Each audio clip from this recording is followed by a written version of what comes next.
নমস্কার, আমার নতুন দিনের নতুন আরেকটি ভ্লগে সবাইকে স্বাগত জানাই। দুর্গাপুজো তো প্রায় চলেই আসলো, আর কয়েকটা দিন, আড়াই সপ্তাহ মতন বাকি। তা এখন এই পুজোর ঘরে এসেছি। প্রত্যেক বছরই পুজোর আগে কিছু জিনিসপত্র কিনতে লাগে আমাদের। তা আজকে এবারও কিছু জিনিসের শর্ট পড়েছে, কিছু জিনিস কিনতে যাব, তার জন্য রেডি হয়ে গেছি। একটু পরেই বেরিয়ে যাব, আপনারাও চলুন আমার সঙ্গে।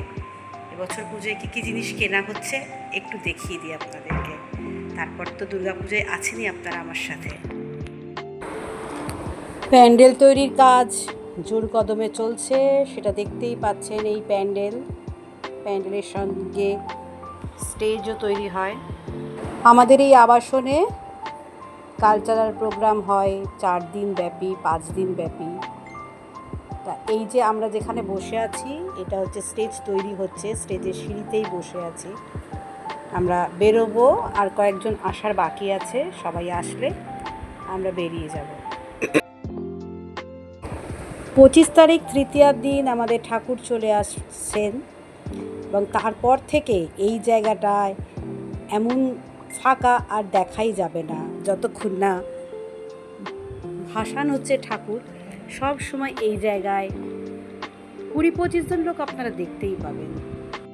আর যখন দেবীর অর্চনা চলবে এবং কালচারাল প্রোগ্রাম চলবে, তখন তো শতাধিকেরও বেশি লোক এই জায়গায় আপনারা দেখতে পাবেন।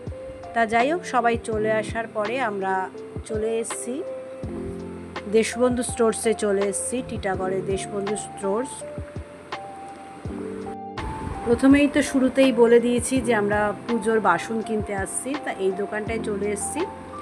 এই দোকানটায় অনেক কম দামে আপনারা যে কোনো বাসন পেয়ে যাবেন। আপনারাও আসতে পারেন। টিটাগড়ে দেশবন্ধু স্টোর্স একটি বড় দোকান বাসনের।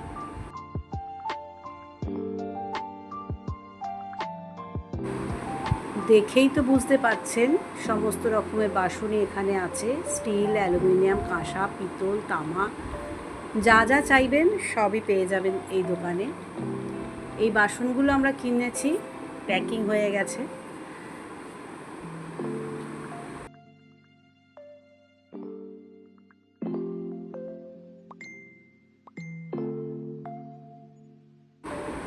কেনাকাটি করতে আমাদের বেশ অনেক সময়ই লেগেছে। শুধু যে ঠাকুরের বাসন কেনা হয়েছে তা নয়, দোকানে আসলে একটু কিছু নিজেদের জন্য কিনবো না, এটা জাস্ট হতেই পারে না। তাই আমরা যে কজন মিলে গেছি, তার মধ্যে 4-5 জন তাদের নিজেদের জিনিসও কিনে নিয়েছে, ঘরের সংসারের জিনিসপত্র। এটা হচ্ছে একদম দোকানের সামনের পোর্শন, একদম মেন রাস্তার ওপরই দোকানটা। প্রচুর বাসন এখানে আপনারা পেয়ে যাবেন, আপনারা আসতে পারেন। এই যে দেশবন্ধু স্টোর্স, এই দোকানটায় আপনারা আসতে পারেন।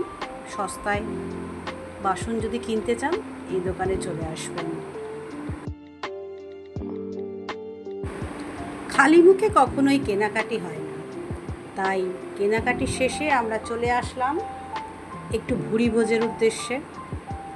সোদপুর ট্রাফিক মোড়ে এখন আমরা একটু কিছু খাওয়া দাওয়া করব, তারপরে বাড়ির উদ্দেশ্যে রওনা হব।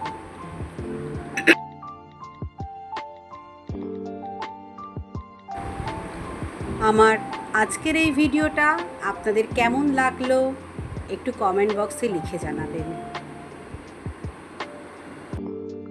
যারা এখনও পর্যন্ত আমার এই চ্যানেলটি সাবস্ক্রাইব করেননি, তাদের কাছে বিশেষভাবে অনুরোধ, আমার চ্যানেলটি সাবস্ক্রাইব করে দিয়ে আমার চ্যানেলের পাশে থাকুন।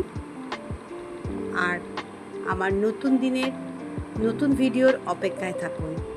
ততক্ষণ সবাই আনন্দে থাকুন, নিরাপদে থাকুন, সুস্থ থাকুন। আমার ভিডিওটা আজকে আমি এখানেই শেষ করছি। একটু খাওয়া দাওয়া করে নিয়ে, আরেকটু মজা করে নিয়ে আমরা বাড়ির উদ্দেশ্যে রওনা হব। বলুন তো আমরা আজকে কি খাবো, কমেন্ট বক্সে লিখে জানান। আমরা কি খাবার জন্য এখানে দাঁড়িয়েছি। আজ তাহলে এই পর্যন্ত, টাটা।